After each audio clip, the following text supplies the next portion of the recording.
Hi guys, and welcome to MF Creative Solutions.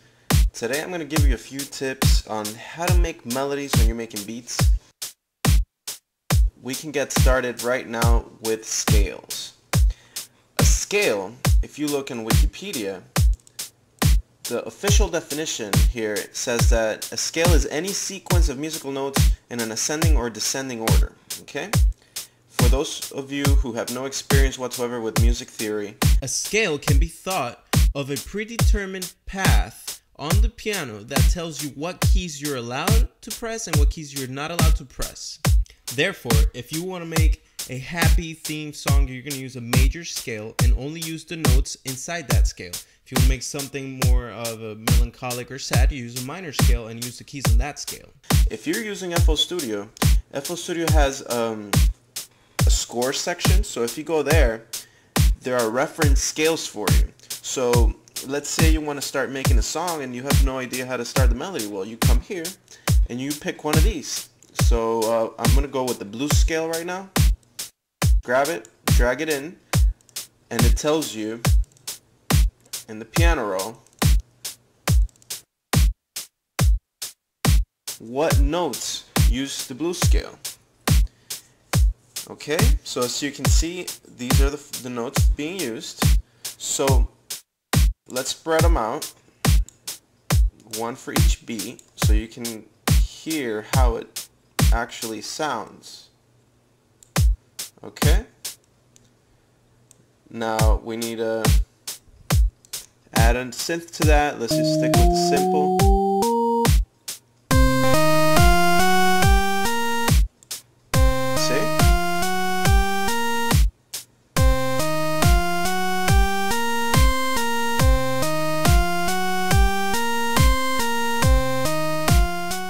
Okay, so that's your blues scale. I don't know if you noticed earlier, but the scale went all the way to A sharp, right? And it sounded incomplete.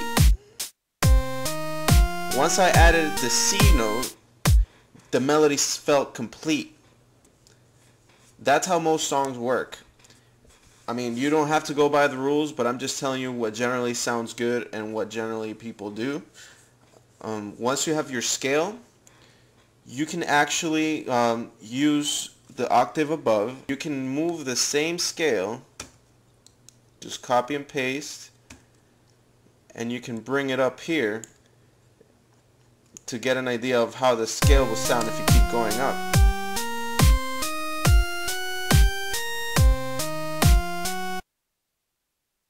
If you play around with those notes, you can come up with whatever melody you want, and it'll be a blues type scale. So let's take a look at the Arabic scale. Once you grab the Arabic scale and you have it on your piano roll, it's actually a good idea to just leave it in the sampler, and then once you have your synth here, let me change the sound, that's better.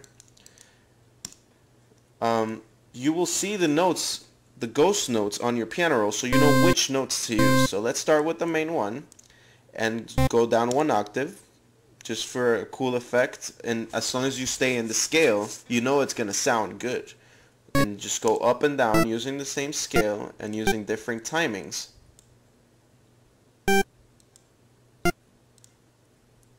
See, now I'm going down and then go up to this one and finish here and finish with the C note so that it sounds complete. Now let's see how that sounds. So that's definitely an Arabic sounding tune. The next thing I want to talk about is a chord. A chord is a combination of two or more notes. And a song has chord progressions. Let me show that by example. Let's grab here a melodic minor scale, which is one of my favorites. One scale can contain a load of several different chords, and they are often described by numbers. So a common one, it's a 1-3-5 chord. This is 1, 2, 3, 4, 5.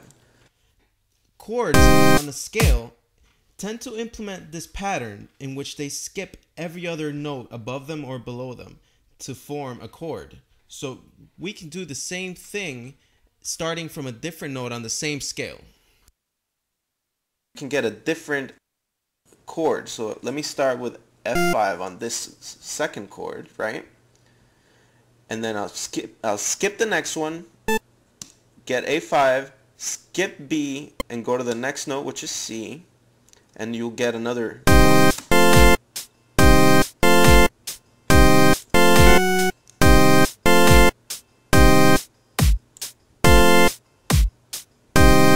See, you got a chord progression, and then just play around with the scale like I told you in the beginning.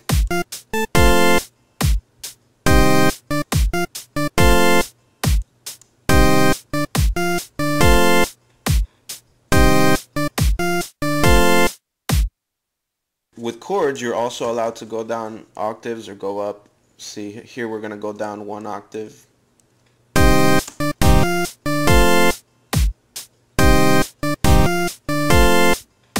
Okay, that's all I have for you today. I hope you learned something and go out there and make some music.